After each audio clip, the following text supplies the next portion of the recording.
예전에 그 TV에서 한 심리학자가 이런 이야기를 하더라고요. 모든 것을 다 가진 듯한 한 어머니가 있다고 하더라고요. 남편도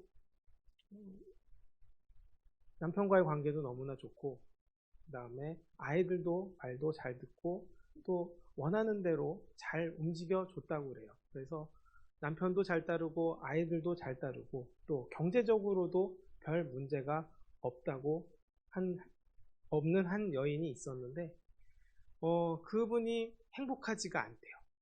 다 가졌는데, 충분한데, 모든 것을 봐도 누가 봐도 부러워할 만한 입장에 있는 사람임에도 불구하고 행복하지 않다고 합니다. 대부분의 그런 스타일의 사람들이 행복하지 않다고 그래요. 그래서 왜 행복하지 않을까요? 이렇게 질문을 하는데, 그 질문의 답이 뭐냐면 그 마음속에 7가지 길이 있다라고 이야기합니다. 다 좋은데도 불구하고 그 마음속에는 7가지의 마음이 생겨나기 때문에 모든 것을 모든 상황에서 좋은 상황이다 할지라도 그 마음속이 어떻느냐, 또 그 마음속에 몇 가지의 마음들이 가득하느냐에 따라서 행복할 수도 있고 그 상황 속에서도 행복하지 않을 수도 있다고 합니다. 어떻게 보면 사람의 본성이 그렇지 않을까 생각이 듭니다. 예전에 그 시인과 촌장의 가시나무라는 그 노래가 있는데, 그 시작에 내 속엔 내가 너무 많아서 당신이 쉴 곳이 없다라고 이야기합니다. 내 속에 내가 많기 때문에, 내 안에 여러 가지가 있기 때문에 내가 누군가를 대할 때도 똑같이 대할 수 있는 것이 아니라 여러 마음으로 대하기 때문에 누군가를 힘들게 만들 수도 있다라는 것이죠. 좋을 때도 그렇고 나쁠 때도 그렇다는 것입니다. 율법도 마찬가지가 아닐까 생각합니다.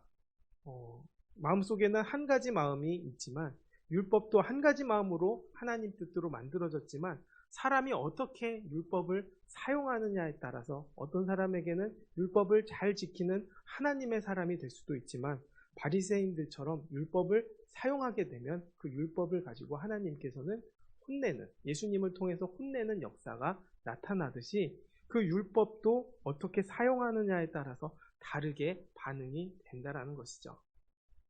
그 율법은 사실 신령한 것입니다. 14절 말씀에 보면은 우리가 율법을 신령한 줄 알거니와 나는 육신에 속하여 죄 아래 팔렸도다 라고 이야기합니다. 하나님께서 주신 말씀은 사실 너무나 완벽한 말씀이고 또 구원의 길로 인도하는 말씀입니다. 근데 예수님께서는 그 율법주의자들을 비판하셨습니다. 율법을 이야기하지만 실제로 그 율법을 가지고 이용했다라고 생각하는 것입니다. 또 율법은 문제가 없습니다. 그리고 오히려 우리의 죄를 드러나게 해줍니다. 오히려 율법이 죄악에 빠진 우리를 돌아보게 합니다. 또 우리의 마음도 마찬가지입니다. 우리가 하나님의 말씀을 알고 율법을 알면 잘 지키고 싶어하는 마음이 가득합니다. 그러나 그것을 다 지킬 수 있는 능력이 되지 않는다는 것도 알아야 한다는 것이죠. 우리가 율법을 배우고 성경 말씀을 배우고 하나님의 뜻을 알아가려고 노력하지만, 또 하나님의 사람이다라고 이야기할 수 있지만 그럼에도 불구하고 삶과 일치되지 않는 모습들이 얼마나 많습니까?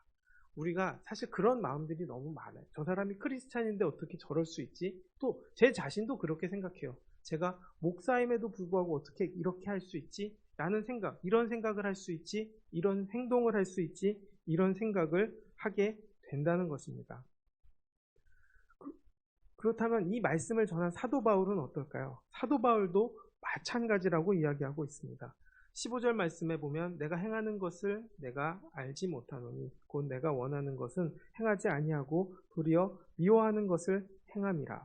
구원을 받았고 또 성령도 받았고 또 율법에 대해서 너무나 잘 알고 있고 모든 삶의 기준과 목표가 하나님의 영광에 있는 사람임에도 불구하고 내 마음이 이상한 곳으로 가고 있다라고 사도 바울조차도 말하고 있다는 것입니다. 사실 율법으로는 자기 자신이 얼마나 완벽했다라고 생각한 사람이 바로 사도 바울이었음에도 불구하고 그가 이런 말을 했다는 것입니다. 빌립보서 3장 5절에서 6절 말씀을 보면 내가 8일 만에 할례를 받고 이스라엘의 족속이요 베냐민의 지파요 히브리인 중에 히브리인이요 율법으로는 바리새인이요 멸심으로는 교회를 박해하고 율법의 의로는 흠이 없는 자라. 자신이 흠이 없는 자라고 생각했던 정도의 사람도 이런 이야기를 한다는 것이죠. 결국 하나님이 내 안에 들어오고 내 마음에 들어오니까 이제는 죄에 대해서 더욱더 깨닫게 되었다는 것입니다. 그리고 그 율법과의 싸움에서도, 또 율법주의자들과의 싸움에서도 율법이 문제가 아니라 결국 내 안에 죄와 또 내 안에 충동과 내 안에 욕망이다라고 말하고 있다는 것입니다. 내가 잘하고 있는지 또 잘못되고 있는지 율법이 있기에 깨달을 수 있다라는 것, 이것이 기준이 되어야 되는 것이지 이것을 가지고 사용해서는 안 된다는 것입니다. 또 율법을 통해서 깨달을 수 있는 것이 축복이고 율법을 기준으로 사는 것이 축복이라는 것입니다. 이것을 모른 채 살아가면 브레이크 없이 달려가는 자동차와 똑같다는 것입니다. 가야 할 때와 멈춰야 할 때를 알려주는 것이 바로 율법이고 우리 삶 속에서 그 율법을 지키고자 하는 마음이 가득하게 되는 것이 하나님의 뜻이라는 것입니다. 그런데 문제는 그 가는 길에 우리의 마음이 늘 흔들린다는 것이죠. 18절에서부터 19절 말씀을 보면 내 속 곧 육신의 선한 것이 거하지 아니한 줄을 아노니 원함은 내게 있으나 선을 행하는 것은 없노라. 내가 원하는 바 선을 행하지 아니하고 도리어 아니하는 바 악을 행한다는 것입니다. 결국 내 안에 늘 영적 갈등이 있다라는 것이죠. 우리 안에는 선도 있고 악도 있다는 것입니다. 갈라디아서 5장 17절 말씀을 보면 육체의 소욕은 성령을 거스르고 성령은 육체를 거스르나니 이 둘은 서로 대적함으로써 너희가 원하는 것을 하지 못하게 하려 한다라고 이야기합니다. 성령은 우리의 욕심을 거절하는 은혜를 주셨다는 것이죠. 우리가 인간적인 행동을 선택할 때, 하나님의 뜻과 상관없는 길을 선택할 때 내 안에 성령이 그것을 브레이크 걸어 주신다는 것입니다. 이것이 은혜이고 이것이 감사할 일이라는 것입니다. 예수님은 율법을 완성하셨을 뿐만 아니라 또 율법을 초월하셨다는 것입니다. 사랑이 바로 그 율법을 초월했다는 본질을 예수님의 죽음과 살아나심을 통해서 알게 된다는 것이죠. 하나님의 사람들은 그런 갈등 속에서 그것을 초월하는 기쁨을 누려야 한다는 것입니다. 하나님의 말씀과 성령을 통해서 주님이 주시는 기쁨을 초월하는 그 은혜가 우리 안에 넘치기를 원합니다. 그러나 그 초월하는 상황 속에서도 여전히 우리 안에는 죄가 있다는 것입니다. 죄를 물리쳐야 한다는 것입니다. 죄의 속성은 정말 적나라합니다. 또 사도 바울은 적나라하게 그것을 이야기합니다. 만일 내가 원하지 아니하는 그것을 하면 이를 행하는 자는 내가 아니요 내 속에 거하는 죄라고 이야기합니다. 이 죄가 적나라하게 드러나는 것도 중요하다는 것입니다. 왜냐? 죄를 우리는 우습게 여길 수 없기 때문입니다. 우리가 죄를 이길 수 없기 때문에 예수님께서 오셨고 또 성령님께서 우리 안에 들어와서 여전히 컨트롤하게 하시는 이유도 여기에 있다는 것입니다. 죄가 늘 있기 때문에 또 죄가 내 안에 늘 넘치기 때문에 우리는 그 성령의 역사와 또 성령의 올바르신 인도와 늘 싸우게 된다는 것입니다. 내 속에 내가 많은 이유가 바로 여기에 있습니다. 내 안에 싸우는 것들이 분명히 있기 때문입니다. 문제는 그것은 쉬지도 않고 또 아무리 져도 다시 달려든다는 것입니다. 가장 위험할 때가 언제일까요? 오히려 내가 은혜가 넘쳤을 때입니다. 은혜를 너무 받고 은혜로 인해 기쁨을 누리고 하나님께서 축복을 주셨다는 것에 감사하고 있을 때 오히려 더 사탄은 우리 안에 들어와서 우리의 마음을 더욱더 흔든다는 것이죠. 그럴 때일수록 더욱더 믿음으로 달려가야 한다는 것입니다. 제가 예전에 그런 경험이 있습니다. 어떤 은혜가 넘쳤던 상황이었던 것 같습니다. 또 하나님의 은혜 안에서 기쁨으로 살아가고 있는데 어느 날 이렇게 방에서 자다가 잠시 일어났습니다. 잠시 일어났는데 그때 어떤 마음이 갑자기 생기냐면 뛰어내리라. 제가 사는 아파트에서 뛰어내리라. 뛰어내리면 어떻게 될까요? 당연히 죽을 수밖에 없는 상황.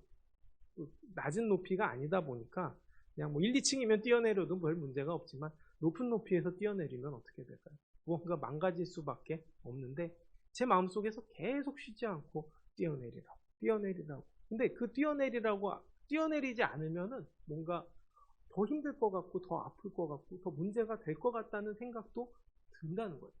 그래서, 이거 어떡하지 하다가 어떻게 했을까요? 당연히 거절을 했겠지만은 뛰어내렸습니다. 어디로 뛰어내렸냐면 엘리베이터로 내려가서 바로 그냥 교회로 갔어요. 교회로 가서 그냥 기도하게 됐다는 것입니다. 주님, 이거 어떻게, 이 마음을 어떻게든 정리해 달라고 기도하게 됐다는 거예요. 근데 그 마음속에 어떤 마음이 가득했을까요? 이거 뛰어내리면 죽는데, 이거 또 뛰어내리면 안 되는데, 이런 생각이 계속 들었다는 것이죠. 이게 누가 내 안에서 가득했기 때문에, 사탄이 나를 공격하고 내 마음을 흔들었기 때문에 그러한 일들이 있다는 것이죠.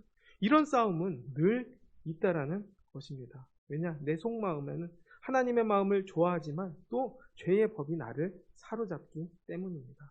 그래서 24절에 오호라 나는 공고한 사람이로다. 이 사망의 몸에서 누가 나를 건져내라.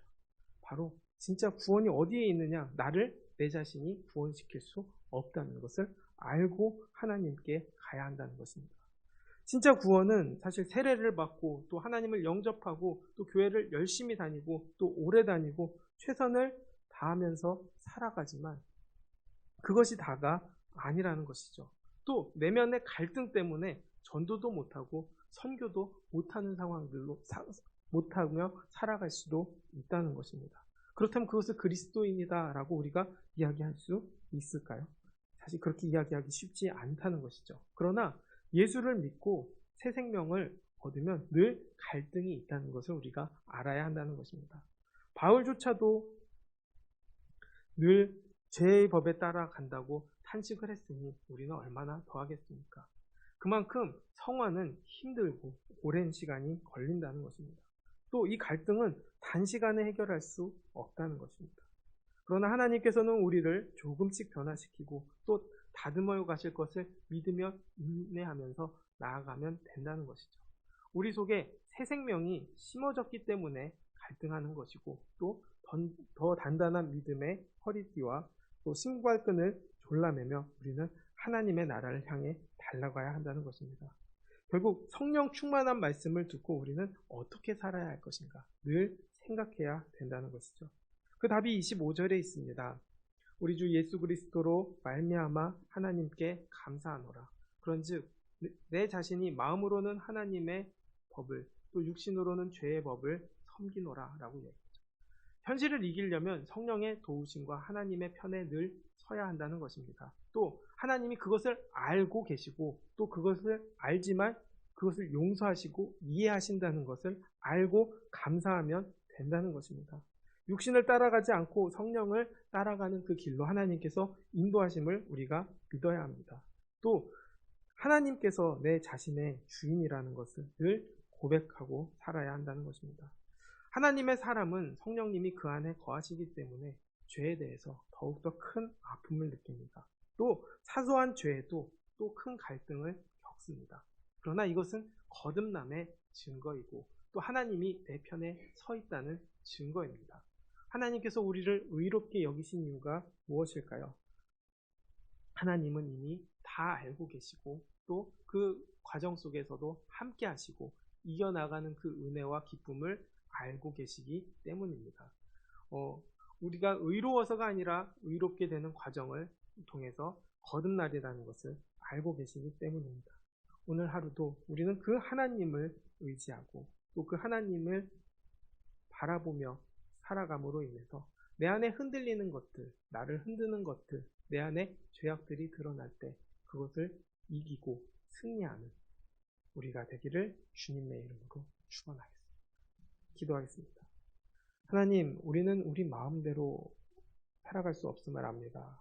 그러나 그 살아갈 수 없음이 하나님이 나와 함께 하시기 때문에 내 안에 있기 때문에 그 갈등이 늘 존재하고 있다는 것을 압니다. 그러나 우리는 그런 상황 속에서 하나님을 더욱더 의지하기를 소망합니다. 하나님을 더욱더 바라보기를 소망합니다. 또 모든 것을 알고 계시고 승리하게 하실 하나님께 감사하며 살아갈 수 있게 되기를 소망합니다. 승리하신 하나님을 더욱더 의지하고 오늘 하루도 승리하는 영광을 누리게 하여 주시옵소서. 예수님의 이름으로 기도드렸습니다. 아멘.